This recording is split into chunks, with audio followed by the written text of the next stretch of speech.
Chers amis, c'est avec beaucoup de joie que j'aborde là maintenant ces derniers épisodes de notre aventure et je pense vous parler ce soir du dernier jalon de l'histoire de l'humanité. En réalité, je vous en ai déjà parlé et vous avez compris qu'il s'agit de cette guerre au Moyen-Orient. Mais j'aimerais vous montrer ce soir que nous avons le même schéma dans le livre de Daniel et dans le livre de l'Apocalypse. Et j'aimerais donc, au cours de cet exposé, vous montrer qu'il y a là un phénomène important, puisque les deux livres nous le disent avec des termes différents, certes, mais vous allez le voir avec beaucoup de ressemblances. La fin de la vision. D'abord, j'aimerais ressouligner devant vous que, au chapitre 12 et au verset 3, ceux qui auront été intelligents, nous est-il dit, brilleront comme la splendeur du ciel, et ceux qui auront enseigné la justice à la multitude brilleront comme des étoiles à toujours et à perpétuité. Vous avez là l'expression de ce royaume éternel dont nous avons vu qu'il existait au chapitre 2, au chapitre 7, et qu'il n'avait pas de présence au chapitre 8 et au chapitre 9. Donc il appelait une suite. Mais le texte ne se termine pas avec ce verset 3. Et donc vous avez là un supplément.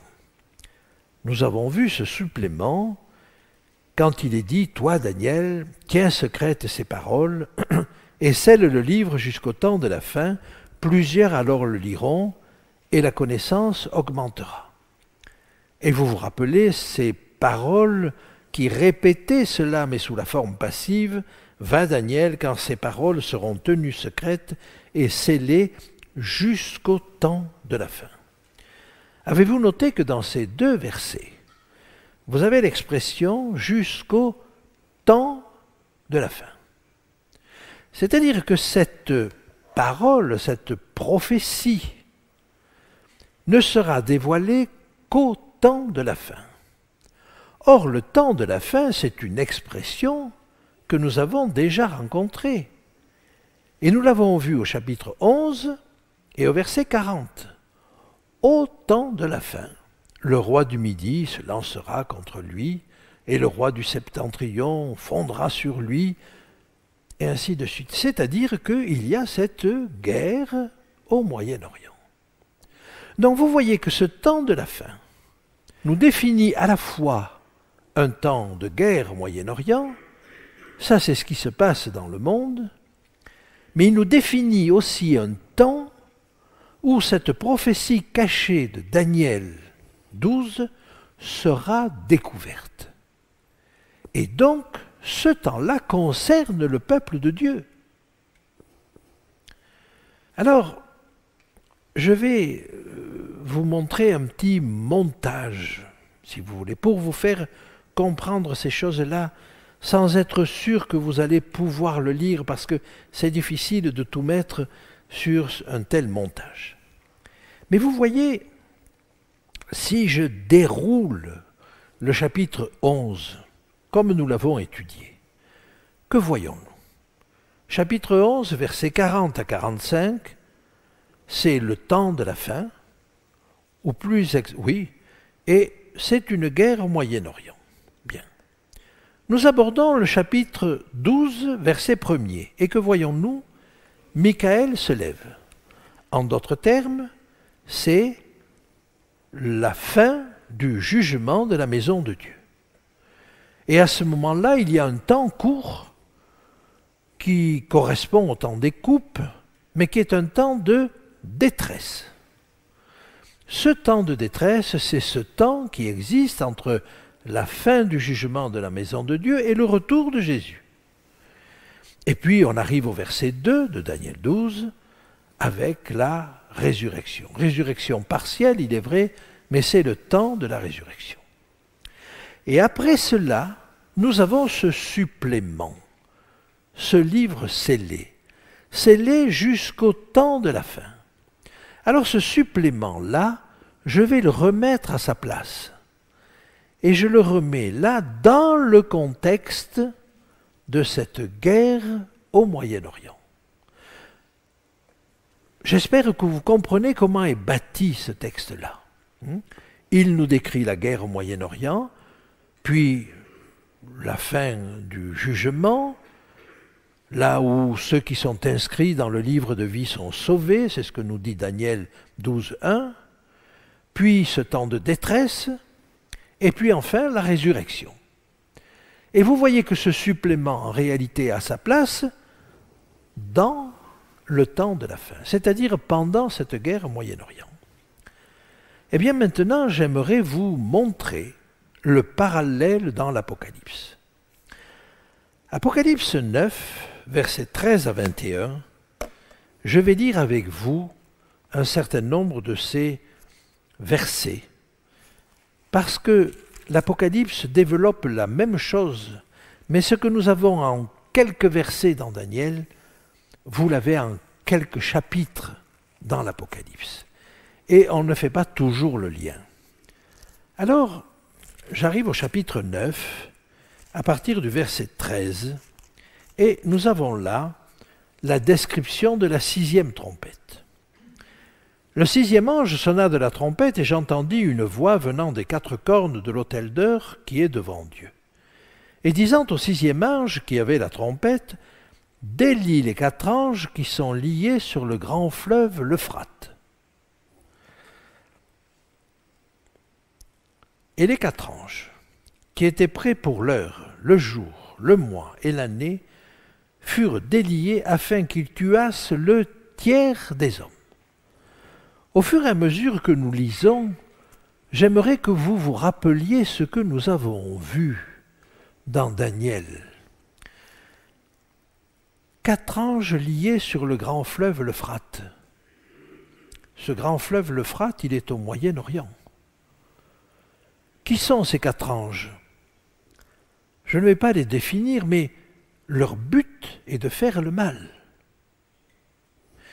Et je vous rappelle incidemment que 4 pays sont baignés par l'Euphrate. La Turquie, la Syrie, l'Irak et l'Iran. Ça ressemble beaucoup au roi du Nord. Le roi du Nord avait une extension de territoire qui allait jusqu'en Inde. Mais regardons cela. Et l'objectif, c'est qu'il tue le tiers des hommes. Vous rappelez-vous dans Daniel qu'il y avait cet objectif de tuer beaucoup de monde. Mais le tiers des hommes, je ne sais si le texte veut dire que c'est le tiers des hommes dans le secteur, ou si c'est le tiers sur toute la planète. Mais quoi qu'il en soit, est-ce que vous réalisez que c'est une chose qui ne s'est jamais complètement réalisée, cela, jusqu'à présent? et même les guerres les plus meurtrières comme les 2 guerres mondiales n'ont pas tué encore le tiers des hommes. Mais j'avance. Le nombre de cavaliers de l'armée était de 2 myriades, et je n'entendis le nombre. Et ainsi je vis les chevaux dans la vision et ceux qui les montaient, et vous avez ensuite toute la description de cette guerre, dont il me semble aussi qu'elle est au Moyen-Orient, si j'interprète l'Euphrate comme de manière directe. Et pourquoi ne l'interpréterais-je pas de manière directe? Là, nous sommes à la 6e trompette. Et je vous amène à la 6e coupe. Alors, si nous sommes dans la 6e coupe, vous conviendrez que nous sommes dans ce temps très court qui sépare la fin du jugement de la maison de Dieu du retour de Jésus. Là, nous sommes vraiment à la fin, au moment où chacun a déjà fait son choix. Et regardez ce qui est dit. Verset 12, 6e coupe. Le 6e versa sa coupe sur le grand fleuve l'Euphrate, et son eau tarit, afin que le chemin des rois venant de l'Orient fût préparé. Je ne vais pas m'attarder, nous en avons déjà parlé quand nous avons vu l'Apocalypse, mais vous voyez bien qu'il est question également ici de ce grand fleuve l'Euphrate. Est-ce qu'il a valeur symbolique là? Est-ce qu'il faut l'interpréter comme étant Babylone? Je ne veux pas avoir une interprétation intempestive. Je suis en train simplement de vous dire qu'on a de bonnes raisons de penser que ce que nous voyons là a un écho, à la 6e coupe est un écho de ce que nous avons à la 6e trompette. Alors je vais simplement laisser cette optique et vous montrer qu'à la 6e trompette, il y a une guerre au Moyen-Orient. Le deuxième élément que j'ai envie de vous montrer, c'est ce qui se passe au chapitre 10 avec le livre ouvert et les 2 témoins. En réalité, nous n'allons pas le voir dans son contenu tout de suite, mais j'aimerais vous montrer que ça appartient au même temps. Regardez ces choses-là. Vous vous rappelez sans doute que les 3 dernières trompettes étaient assimilées à 3 malheurs. À la fin de la 5e trompette, il nous est dit « Le premier malheur est passé, voici le 2e malheur vient bientôt ». Et après ce 2e malheur, après cette annonce du 2e malheur, la 6e trompette sonne. On peut le lire si vous voulez. Dernier verset du chapitre 8. Je regardai et j'entendis un aigle qui volait par le milieu du ciel, disant d'une voix forte, « Malheur, malheur, malheur aux habitants de la terre à cause des autres sons de la trompette des 3 anges qui vont sonner. » Le 5e ange sonna de la trompette. Et je vais à la fin de ce passage, et là nous avons les sauterelles, et à la fin de ce passage il est dit, verset 12, « Le premier malheur est passé, voici il vient encore 2 malheurs après cela. » Puis le 6e ange sonne de la trompette. Normalement, c'est le 2e malheur. Simplement, à la fin de cette guerre, il n'est pas dit le 2e malheur est passé. Et nous avons le chapitre 10, avec cet ange qui jure, et avec tout ce qui l'accompagne. Et puis nous avons au début du chapitre 11 les 2 témoins. Et nous continuons la lecture et au verset 14, il nous est dit « Le second malheur est passé, voici, le 3e malheur vient bientôt. » Est-ce que vous réalisez qu'en mettant la fin du second malheur ici, on met dans le même temps la 6e trompette l'épisode du petit livre ouvert que Jean va manger et l'épisode des deux témoins. On ne peut pas les dissocier dans le temps. Parce que le deuxième malheur n'est passé que quand tout cela est fini.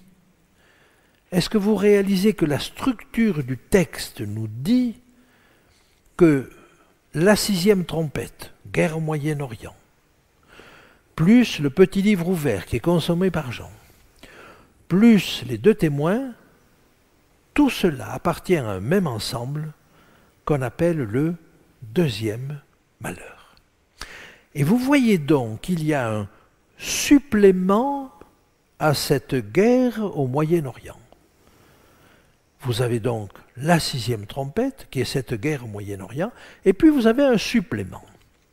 Et ce supplément, c'est le petit livre ouvert et les deux témoins. Est-ce que vous vous rappelez de tout ce qui ressemble, tout ce qui se ressemble dans le supplément de Daniel et dans le supplément de l'Apocalypse? Oh, simplement, ils ne sont pas au même endroit. Dans Daniel, ce supplément est mis tout à fait à la fin. Il faut le repositionner au temps de la fin. Alors que dans l'Apocalypse, il est à sa place, là, dans le même temps. Alors laissez-moi continuer. Et nous arrivons à Apocalypse 11, 15. Et 11, 15, c'est la 7e trompette. Le 7e ange sonna de la trompette, et il eut dans le ciel de fortes voix qui disaient « Le royaume du monde est remis à notre Seigneur et à son Christ ». Normalement, cette 7e trompette, c'est le 3e malheur. Sauf que ce n'est pas un malheur, c'est le royaume du monde qui est remis à notre Seigneur et à son Christ. Simplement, les 24 anciens vont dire une chose très étonnante, mais le temps de la colère est venu. Quel est ce temps de la colère? Lisons-le ensemble. Donc je suis au chapitre 11, au verset 15, la 7e trompette sonne.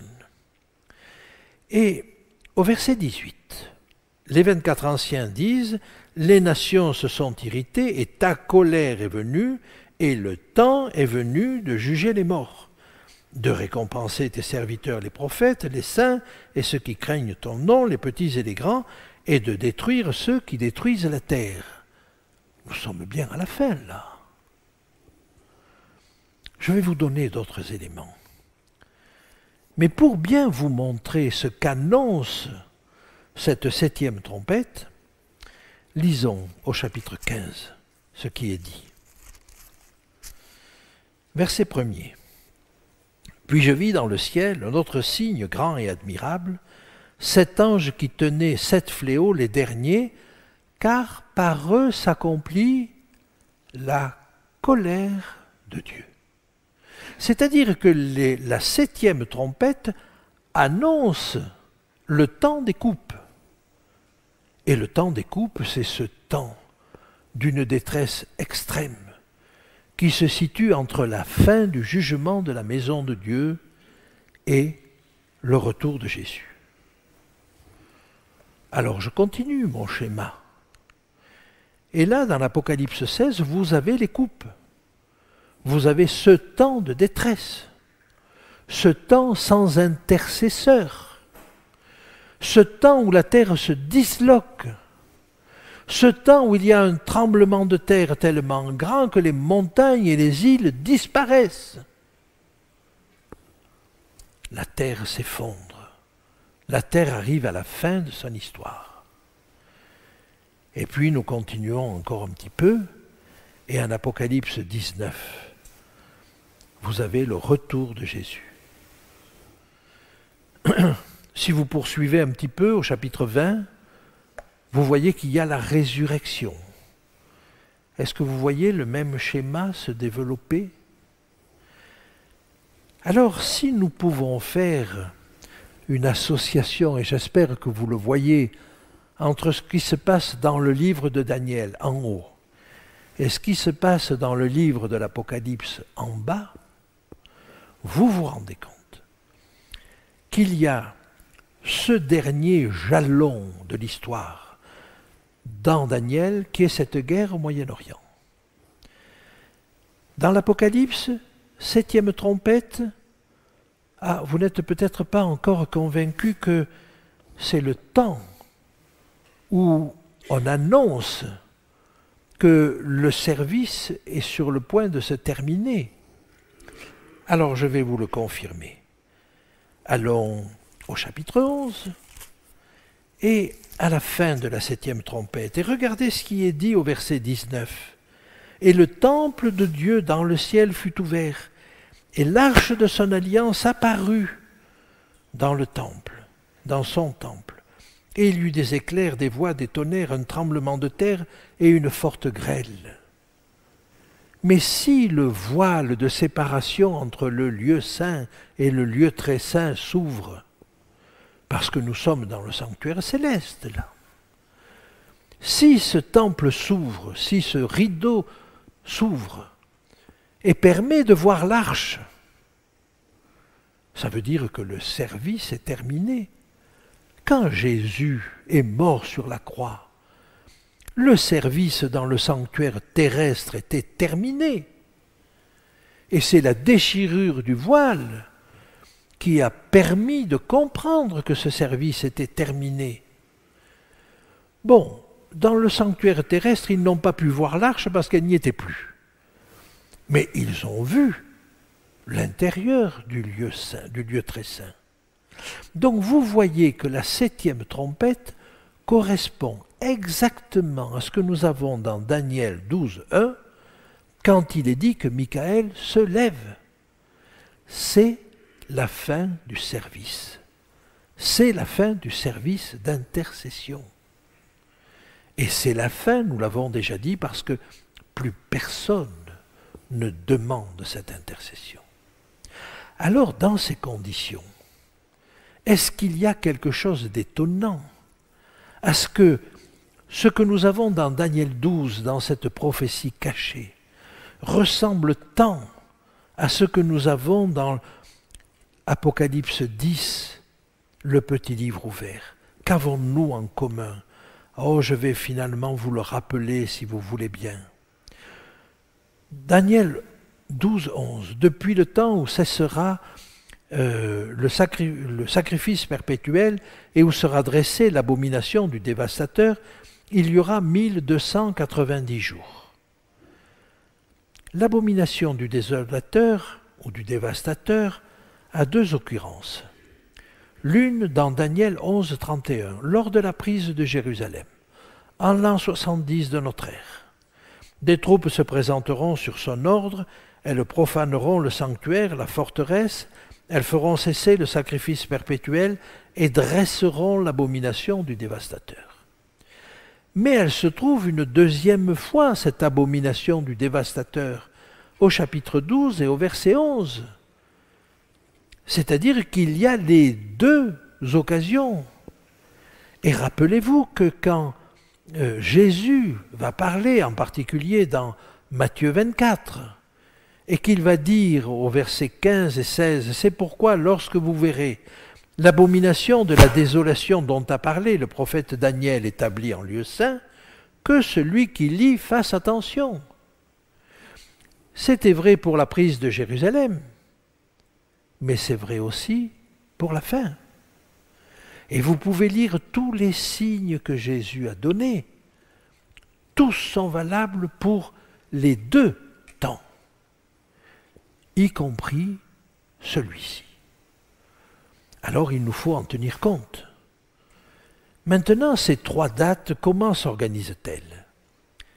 Il y a un point d'arrivée heureux, celui qui attendra et qui arrivera jusqu'à 1335 jours. Laissez-moi vous dire comment on peut l'envisager. Mais je vous ai déjà dit que je n'avais pas de certitude à cet égard. Quelles sont les deux possibilités? Première durée, 1260 jours. C'est le premier très jaune. Et on a quelque chose de précis, c'est que c'est à la fin du jugement que ça arrive. Deuxième période, elle est plus grande de 30 jours et elle déborde. Et puis, une troisième période de 1335 jours. Et on arriverait soit à la chute de Babylone, soit au retour de Jésus.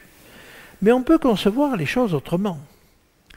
On peut voir la première période comme arrivant toujours à la fin du jugement, mais cette deuxième période arrivait au même point, mais nous donnait un point de départ précis. Et ce point de départ précis, c'est justement l'abomination du désolateur qui est dressée. Mais alors du coup, la troisième période, elle déborderait de 45 jours pour arriver à la chute de Babylone ou au retour de Jésus. Je n'ai pas de certitude à cet égard, je vous le montre simplement.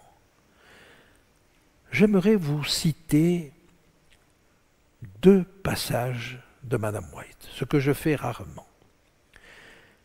Lisons et étudions le 12e chapitre de Daniel.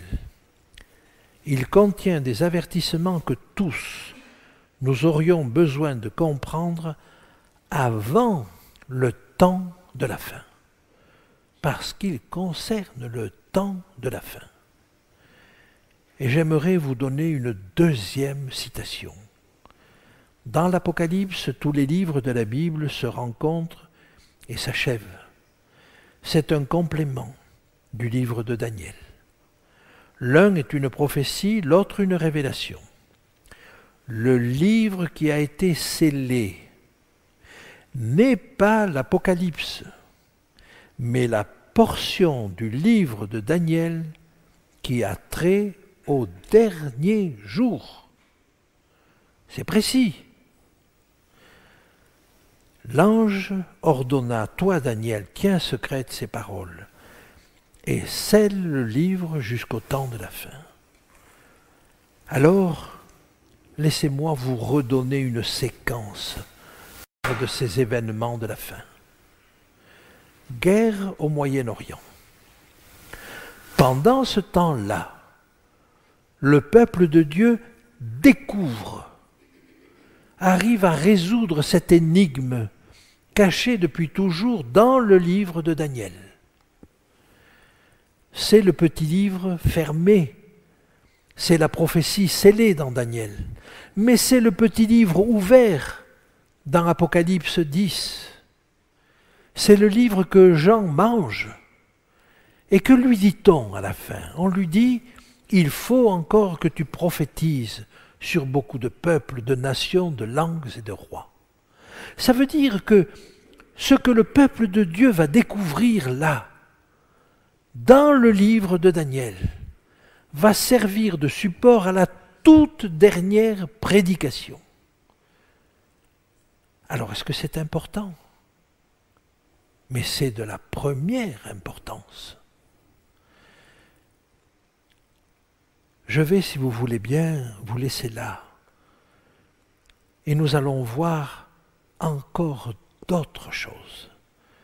Parce que ce livre de Daniel n'a pas fini de nous livrer des secrets.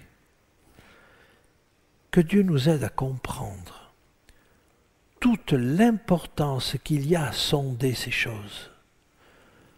Peut-être vous dites-vous, je ne les comprends pas. Oui, il y a des choses que nous ne comprenons pas. Mais ce dont nous sommes sûrs, c'est que si nous ne les comprenons pas maintenant, Dieu, un jour, nous les révélera. Et ce qu'il nous révélera à ce moment-là sera essentiel pour la prédication. Mais croyez-vous que nous allons comprendre ces choses si nous ne les avons pas étudiées avant, si nous ne les avons pas examinées? Alors ne perdez pas courage, ne perdons pas courage. Dieu ne nous a pas donné ces choses pour qu'elles restent indéfiniment cachées. Un jour, il fera en sorte que son peuple en découvre la teneur.